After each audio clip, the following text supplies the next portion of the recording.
Hey guys, today we have Ashi and she is having total 4 year of experience in Java, Spring Boot and microservices domain. And those who want to give same free mock interview, please fill out the form below in the description. So now let's get started. Hey, hello Ashi, how are you? I'm good. How are you? Yes, I'm also good. Shall we start? Yes. Okay. So Ashi, can you please introduce yourself and your recent project in brief? Okay, so my name is Ashi Jaiswal. I have an experience of 4 years. Currently, I'm working on a modernization project. It was a legacy application which we Hmm. have converted into by doing the modernization of the Hmm. project. So the project basically handles the policy issuance. I am working in the insurance domain. So Okay. I majorly handle the policy issuance, the process of policy issuance part. Okay. Nice. So what's your day-to-day responsibilities, Ashi? There. So right now, so there are different types of products which has Mm-hmm. to be taken live. So right, Mm-hmm. legacy application is also working and our modernization application is also working. So we have to maintain both the applications. And the second thing is we have to take the existing products live in our modernization project. So that development happens based on the requirement of the products and all. So we are migrating the products. Okay, nice. So this is based on completely Spring Boot, right? Yes. Okay. So, like, do you know the concept of dependency injection in Spring and how it is implemented? Okay, so there are three types of dependency injection: Mm. constructor, setter, Okay. and field.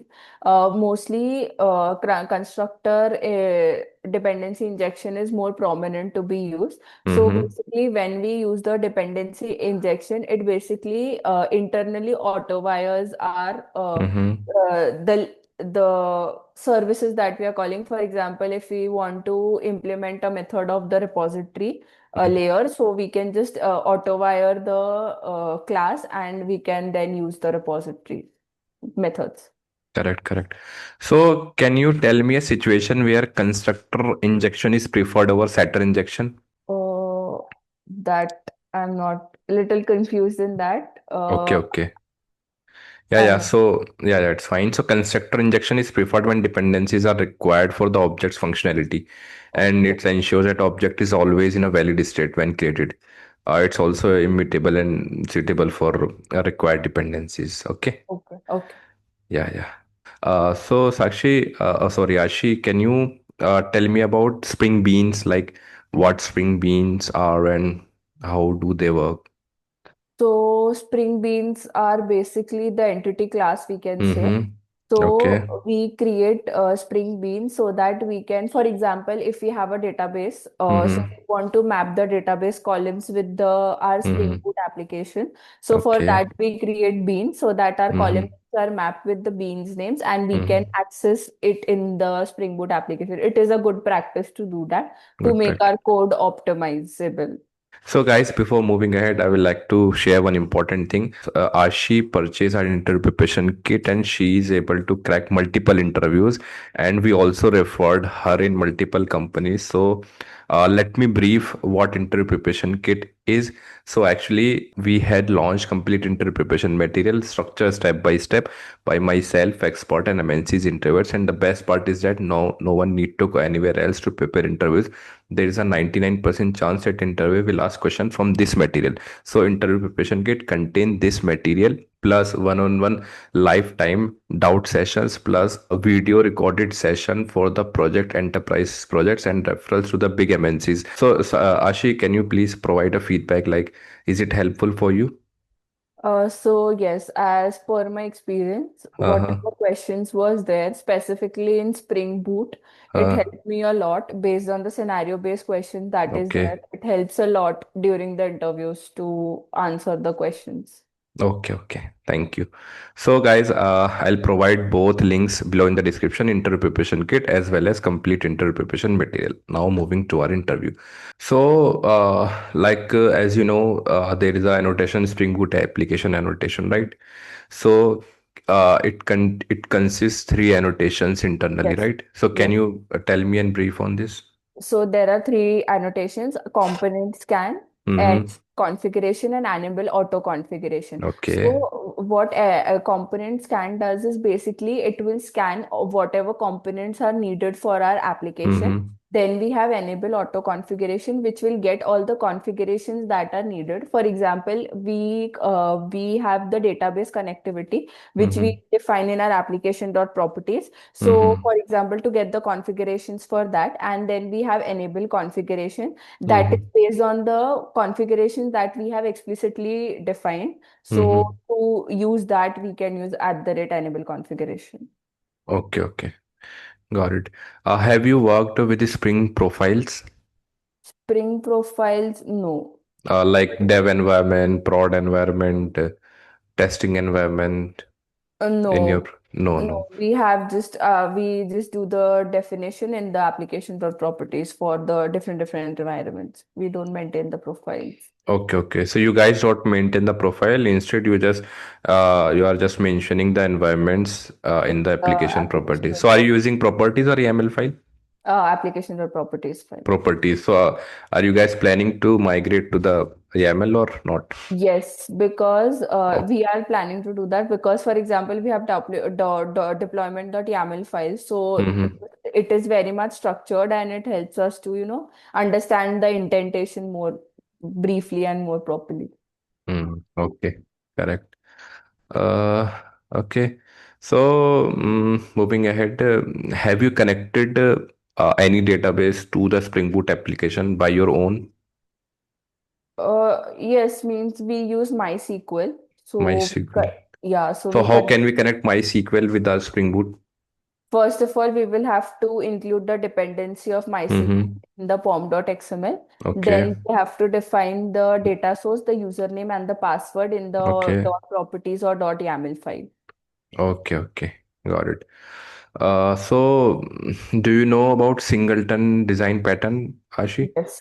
So, is there So any relationship between singleton design pattern and database connection? yes, so what singleton design pattern is, it Mm-hmm. will maintain one instance. How Okay. many times we call it, it will always Mm-hmm. maintain one instance.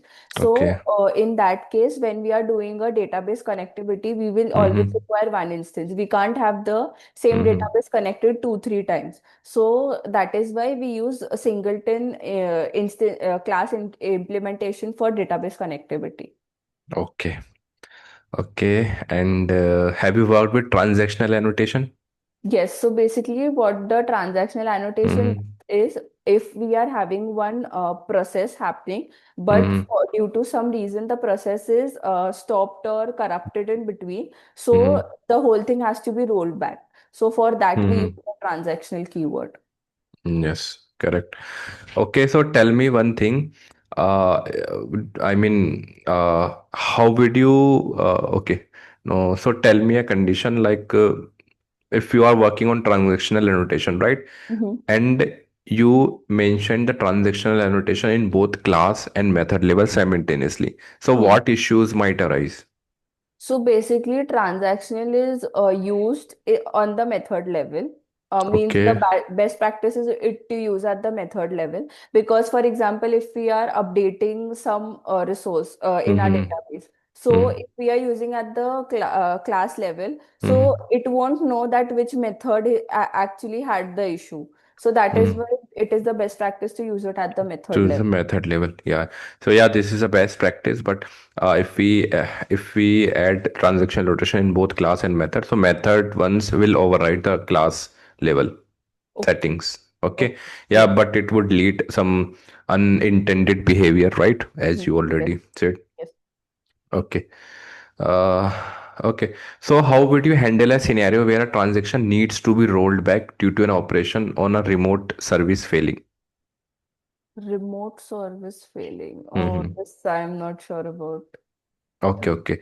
So have you heard about compensating transaction or distributed transaction pattern like No. Saga? Okay, okay. Saga. Yes. Yeah, yeah. We Saga. could implement Saga pattern here. Okay. Okay. Yeah, yeah. Okay. Moving ahead. Mm, have you implemented any notification system in a Spring Boot application? Notification system. No. And have you We worked with Java email? No, we No, have no. a third party to send the emails and the Okay, okay. WhatsApp Third messages. party. So what third party service? May I know? We have this thing called as Gupshup. Gupshup. Yes, so we that is used means our application sends the request and the whole body of the message to that Hmm. So it uh, would be an Indian yes, third party service, right? yes, Gupshup, yes. as name suggested. Mhm. Okay. Okay, got it. Mm, Moving ahead. So how you guys do deployments in your web application? So tell me from scratch. So what we do is we have our deployments done through AWS. So Mm-hmm. we use the AWS Git only, the code commit and the pipeline. Okay. So what we do is we take the code on our local, Mm-hmm. we clone the repository, whatever Mm-hmm. changes we have to do, we do the changes. Okay. Then we merge the code. But Mm-hmm. if there is any conflict during merge, we resolve it Mm-hmm. first by manually Mm-hmm. by the head and the arrows that is there. Based on Mm-hmm. that, we resolve the conflicts and then we push the code to the pipelines and the Mm. pipeline deploys the code. What's there in your pipeline? There must be few steps in your pipelines, right? That Like build, check, So we test. have build, then Mm-hmm. we have image creation, then Okay. we just have three steps, which is Three the, steps. yeah, build and code review. One is the code review. Okay, okay. So who reviews your code? So we have a TLs that reviews the code first, and then, TLs. yeah, Okay. And who reviews the code of your TL? TL that I'm not sure about. Okay, fine. Okay, so tell me how Spring Boot simplifies the web development. So first of all, Spring Boot is used to first of all reduce the boilerplate code. Mm-hmm. Then the annotations make it easier. Okay. Then we have the in annotations, for example, we have the auto-wired annotation, Mm-hmm. the Spring Boot application annotation itself. Then we Mm-hmm. have the Spring actuators, which help Mm-hmm. maintain the code and the health of the API and Mm-hmm. everything on the production. Then we have Mm-hmm. the Swagger, which helps us to bifurcate our APIs, like Mm-hmm. what are the APIs, what are the request response, Mm-hmm. Okay, and okay. it is more easier to maintain a web application using Spring Boot. Okay. Okay, got it. So tell me the servers that is Spring Boot provide. Spring Boot have three embedded servers: Mm-hmm. Tomcat, Undertow, and Jetty. And what's the default one? Tomcat. So can we I mean remove the default one and include whatever we want? Yes, we can do So that. how can we do that? We can do that by excluding it through our pom.xml, the Okay. Tomcat server. Uh-huh. Okay. Got it. Mm, okay. So have you worked with database migration tools like Flyway or Liquibase? No. Okay. So yeah, just giving you one information like Spring Boot provides built-in support for Flyway and Liquibase. They are tools for migrating a database, right? And they have tools. They do some automatically initialize and run on application startup. Okay. Oh, okay. Okay. What are actuators in Spring Boot?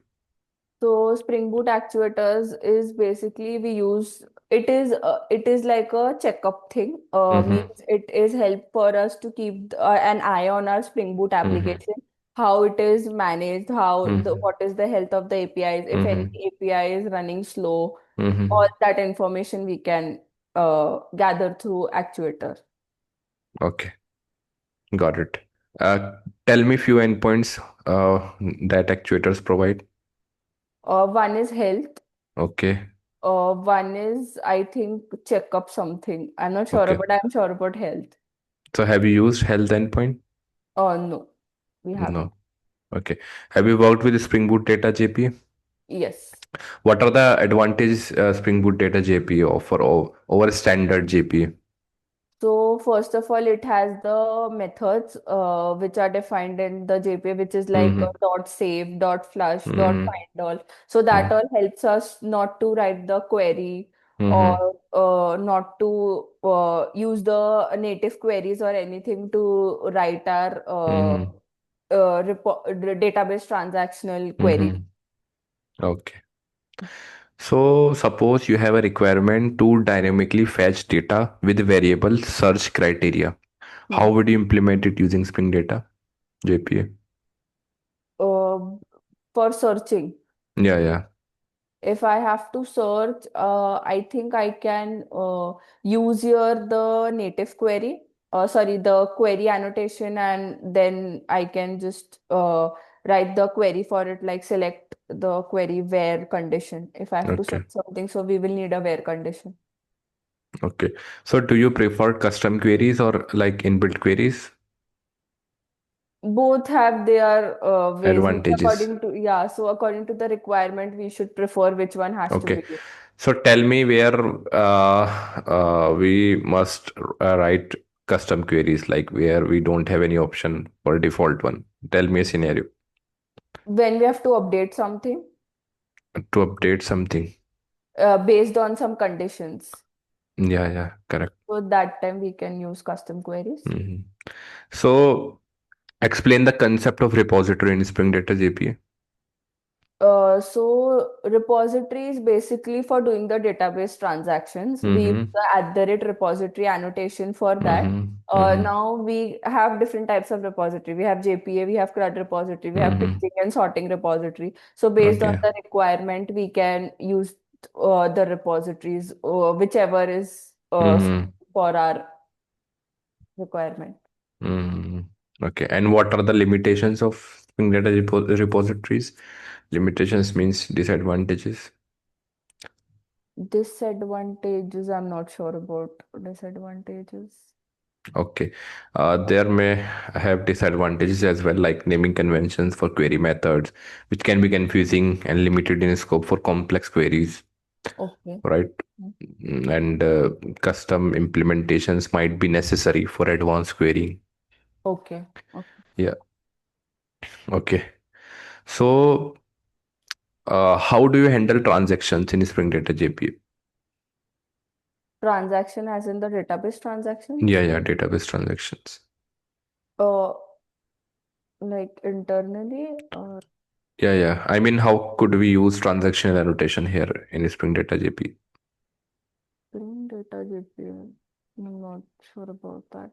Okay, okay. So I think it's the same we already discussed. So we could use transaction notation.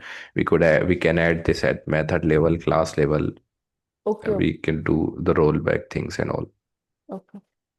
Okay. Yeah. Okay. So if you have a long batch operation, how would you manage transactions to optimize performance and consistency? We can use our caching. Mm-hmm. One is for enabling the caching because Mm-hmm. if we are having caching, then it will just, if we store the data, so it will Mm-hmm. give the same output rather than going to the database and calling the APIs and everything. Yeah, yeah, yeah. And we could also break the whole batch into the segments, right? And we could handle the transactions for each segment. Okay, like if we segregate them into methods and we can just, Hmm. okay. Yeah. Okay. So moving ahead. Uh, mm, so what's the difference between equal and dot equals in Java? Double equal to, we use it to compare the references. Uh-huh. Dot equals is used to compare the content. Means if it is string s1 equal to hello, string Okay. s2 equal to Okay. So hello. tell me a scenario where double equal gives a true result and dot equals gives a false result. False. Okay, if it is string s1 equal to hello, string s2 Hmm. equal to hello, so Hmm. we compare s1 equal to s2. Hmm. That time we'll get the same it as true. But Hmm. if we write string s1 equal to hello and Hmm. string s2 equal to new, string hello. Mm-hmm. So that times equal will give me true. Okay. Okay, so how would you handle a situation where you need to compare the content quality of two custom object instance? Content quality. Content quality. Equality, sorry. So what to be used? Sorry. Like how would you handle a situation where you need to compare the content equality of two custom object instances? Like there are two objects and you have to compare their content, not the reference. We can use dot equals method then. Dot equals method. Okay. Do you know about Java memory model? The Java memory management part Mm, no, Java memory model. model, I'm not sure about. Yeah, so it is abstraction that manages how threads interact through memory and how data is read from and returned to main memory. Okay, it is related to thread Yeah, management. yeah, thread management. Okay. Okay, so tell me the use of final keyword. Uses of final So, keyword. okay, so first of all, final keyword is used to make a class immutable. If Mm-hmm. we declare any variable as final, Mm-hmm. we cannot change its value. Mm-hmm. So it can be used in the immutability of a variable also. Okay. So basically, final is used for the implementation of immutability. Okay. Got it. And how can we create immutable class? First, we can declare the class as final. Mm-hmm. Then, second, we can just implement the setter methods. Sorry, only the getter methods and not Mm-hmm. the setter methods. We can Okay. declare the variables as final. Mm-hmm. We can do these things. Okay. So can you explain how hashmap works in Java? So hash maps has three steps internally. First, Mm-hmm. it will do the hashing. That means it will first Mm-hmm. uh, use the hash function to get the hash code. Then Mm-hmm. second, it will initialize the bucket. So that Mm-hmm. means it has the formula of hash code mod, the array size. We will get Mm-hmm. the reference number, and Mm-hmm. then it third step is storing in the bucket. That means the whatever the hash code key we have found, the key, Mm-hmm. we will store it there, the value. Okay, got it. What happens when two different keys have the same hash code? If two different keys have the same hash code, Mm-hmm. uh, I think it will give me an exception. No, collision will occur. Okay. Yeah, yeah. So when two keys have the same hash code, collision will occur. Hmm. Hashmap stores these keys in the same bucket. Okay. Okay. So Okay. what will happen before? Let me tell you first what will happen before Java 8. All entries in the same bucket were stored in the linked list. But post Java 8, all these entries will be stored in a balanced tree in a Okay. more efficient manner. More efficient. Okay. Okay. Hmm. Uh, okay. So suppose you are storing user session data in a hash map. How would you ensure thread safety? We can use the synchronized, Map. yeah, Mhm. synchronized map, or we can use the concurrent hash. Concurrent hash map. Correct. So this can you discuss exception handling and what are checked and unchecked exceptions? Okay, so first of all, Mm-hmm. exception handling is a mechanism to handle Mm-hmm. errors and the exception that occur in Okay. the program. Then we Mm-hmm. have the checked and unchecked exception. Unchecked Mm-hmm. exception are the runtime exceptions, which can be handled using the throw keyword. Then we Mm-hmm. have the checked exception, which are the compile time exception. This we Mm-hmm. can handle using the try catch block. Okay. Got it. Mm, how would you handle a scenario where a method throws multiple types of exception?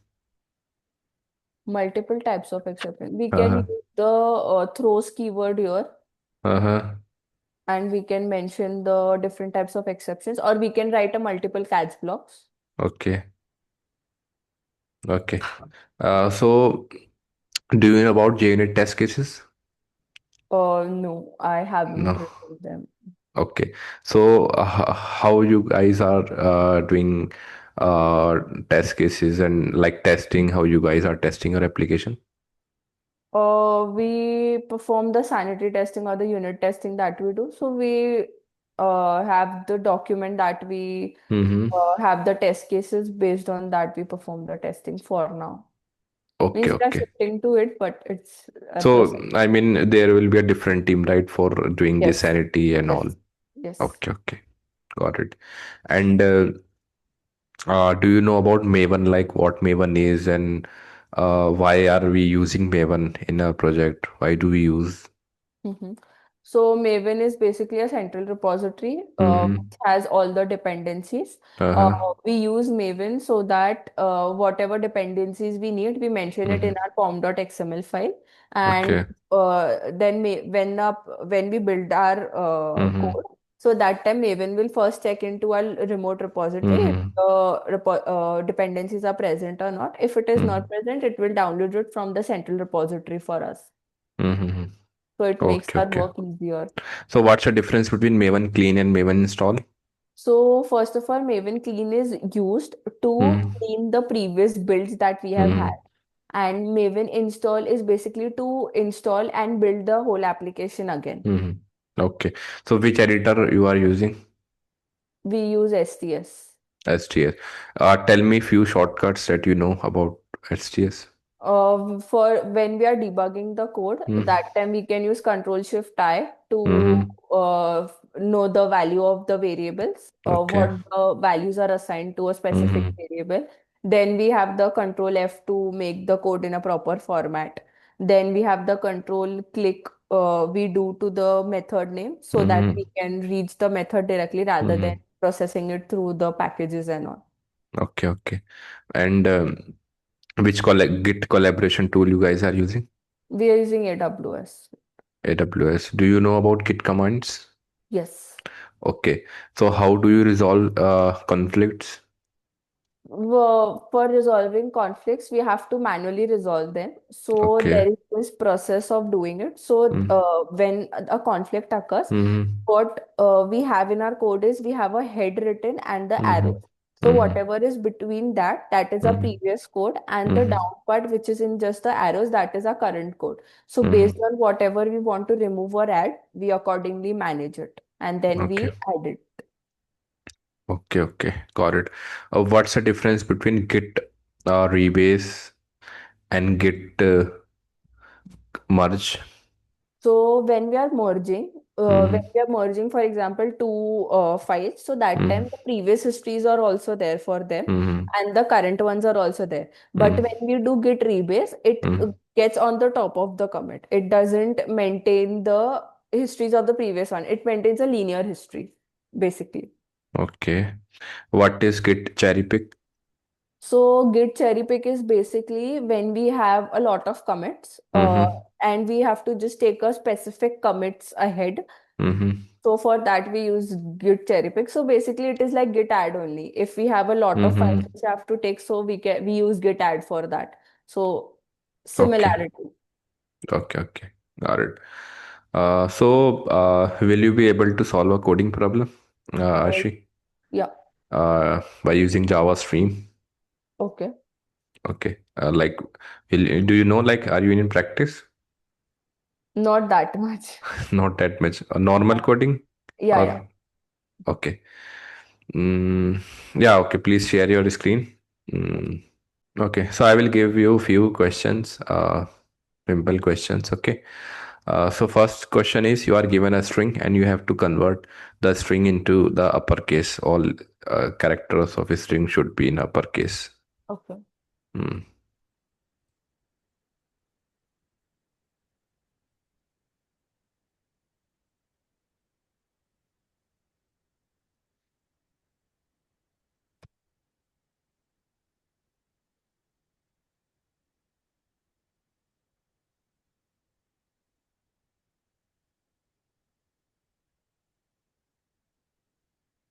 Sorry, this is getting hanged.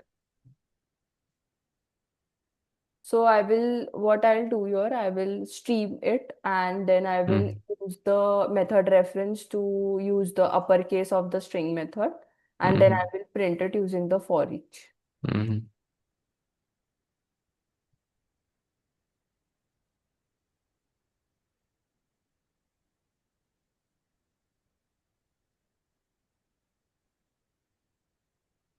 Noise system. Or do one thing, take a list Mm-hmm. and enter two, three strings, and then convert all those strings into the uppercase. I think Okay. now it will be.